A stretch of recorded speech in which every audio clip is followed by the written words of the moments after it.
পবিত্র আল কোরআনের বাংলা অনুবাদ করেছিলেন সর্বপ্রথম কে? উনি বলছেন গিরিশচন্দ্র। কথাটা একেবারেই যে ভুল তা নয়, তবে পরবর্তীতে জানা গেছেন আব্দুল হামিদ আল মাদানি তফসির করেছেন আহসানুল বায়ান। এই তফসিরে আহসানুল বায়ানে উনি একটা কথা লিখেছেন, কথাটার সত্য মিথ্যা আমি জানি না, ওনার তফসির থেকেই নকল করে বলছি।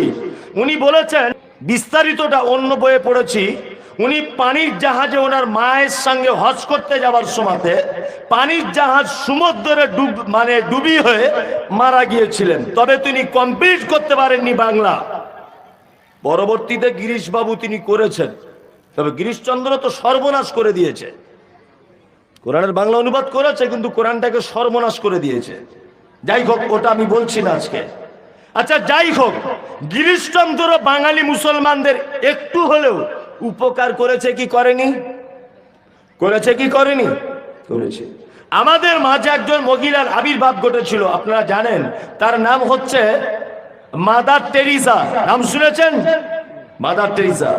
এই মহিলাটি সম্পর্কে বলতে গিয়ে কলকাতার একজন লেখক ডাক্তার রাধেশ্যাম ব্রহ্মচারী উনি কয়েকটা উক্তি পেশ করেছেন যে তখনকার দিনে ইসলামে খাদিজার যে অবদান, তখনকার দিনে ইসলামে খাদিজার যে অবদান বর্তমান বিশ্বের গত হয়ে যাওয়া মাদার টেরিসা বলে মেয়েটার এই সমপরিমাণ অবদান।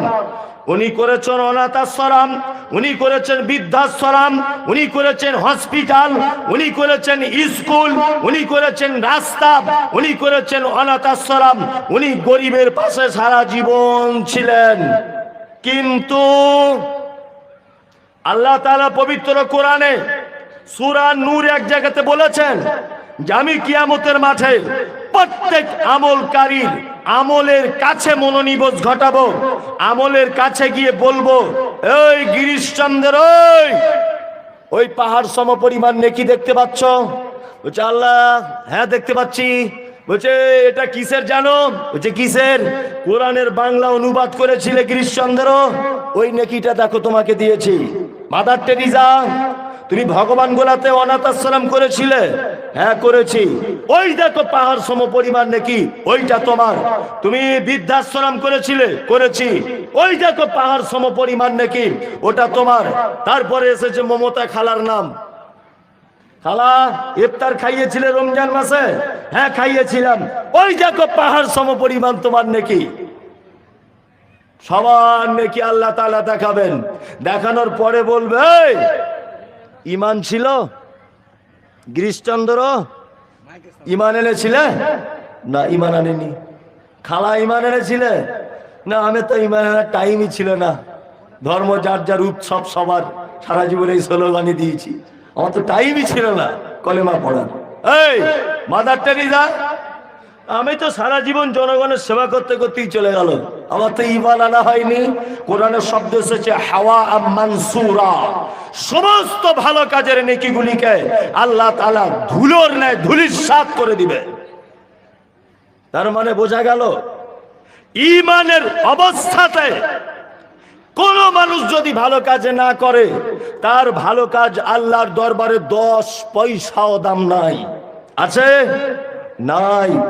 ঈমান কত কিমতি জিনিস এবার আপনি দেখুন। আর একটা উদাহরণ আপনাকে পেশ করি। আমাদের মাঝে একজন নবী এসেছিলেন, তার নাম নূহ আলাইহিস সালাম। নাম শুনেছেন তো? নূহ আলাইহিস সালাম একটা নবী এসেছিলেন।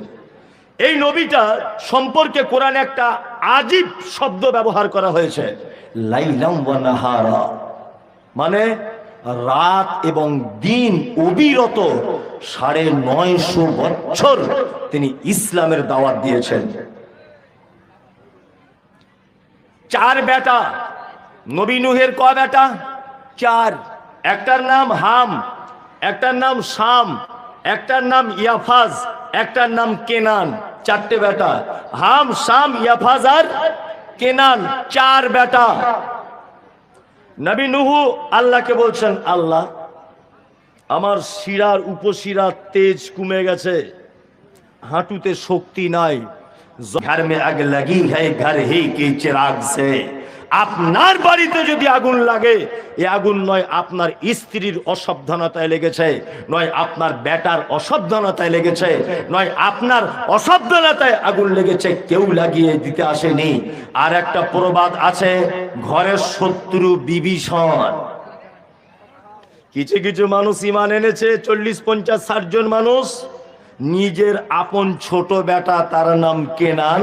কেনান তার বেটা নুহুকে বলছে, কি ফটর ফটর করে আজে বাজে বকছো, আজাব টাজাব আসবো, সব বিশ্বাস করি না, তোমাকে নবী বলে মানি না, আর আল্লাহকে স্রষ্টা রব বলে মানি না। নিজের আপন বেটা, নবীর বেটা বলছেন মানি না। নূহ আলাইহিস সালামকে আল্লাহ বলছে, এক কাজ করো, আযাবের নিদর্শনাবলী তাদেরকে বলে দাও, আর তুমি নিজে একটা নৌকা বানাও, প্রত্যেক প্রাণীদের জোড়ায় জোড়ায় নৌকায় তুলে নাও, যারা ঈমান এনেছে তাদেরকেও তুলে নাও, আর ওদেরকে আযাবের একটা নমুনা বলো।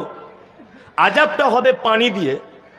মেয়েরা যখন চুলা থেকে রান্না করবে, আগুন ফুড়েই দেখবে পানি বার হয়ে যাচ্ছে, এটা আমার আযাব।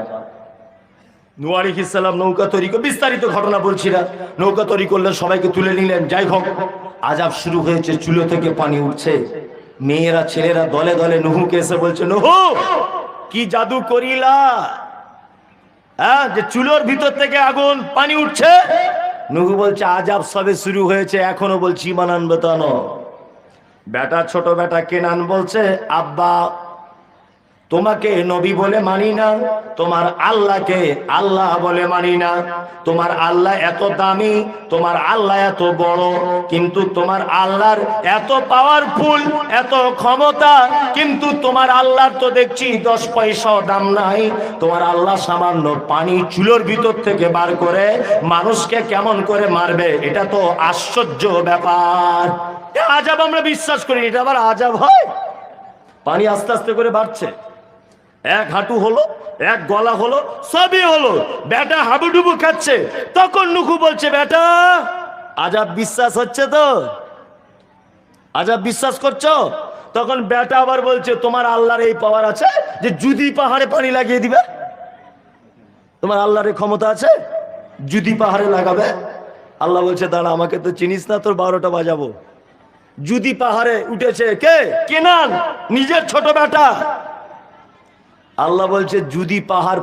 তখন নূহ আলাইহিস সালাম নৌকা নিয়ে, নিজের কিস্তি নিয়ে বেটার চারিদিকে ঘুরছেন, বেটার চারিদিকে ঘুরছেন, আল্লাহকে আফসোস করে বলছেন, দুঃখ করে বলছেন, ইন্নাহু লি আহলিহি, আল্লাহ নিশ্চয়ই এটা আমার পরিবারের একজন। এতজন মারা গেল, কোনো দুঃখ হয়নি, এত মানুষকে তুমি মেরে দিলে, কোনো কষ্ট পাইনি, কিন্তু আমার নৌকা থাকা সত্ত্বেও আমার বেটা হাবুডুবু খাচ্ছে, মারা যাচ্ছে। যদিও বেটা তো দরদ হবেই, যত বড়ই বেঈমান হোক, আপনার বেটা যদি মার্ডার করে, আপনার বেটা যদি চুরি যদি করে, পুলিশ যদি ধরতে আসে, আপনি সব সময় আপনার বেটা সাপোর্ট করবেন, করবেন না? যে আমার বেটা নির্দোষ, আমার বেটা নির্দোষ। নূহ আলাইহিস সালাম বলছেন, আল্লাহ এটা আমার পরিবারের একজনের আযাব, এই কষ্ট আমি সহ্য করতে পারছি না। আল্লাহ নূহকে বলছেন, ও শোনো, তুমি নবী, তোমাকে আমি চরম ভালোবাসি, তবে এই জায়গাতে তোমার সঙ্গে আমি আপোষ করব না। তোমার বেটা ঈমান আনিনি, নৌকায় তুলতে পাবে না।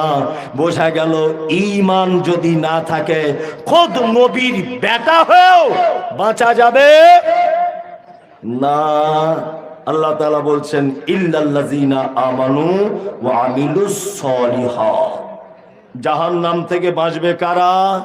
যাদের ঈমান থাকবে মজবুত, সলিহাত, যারা ভালো কাজ করবে।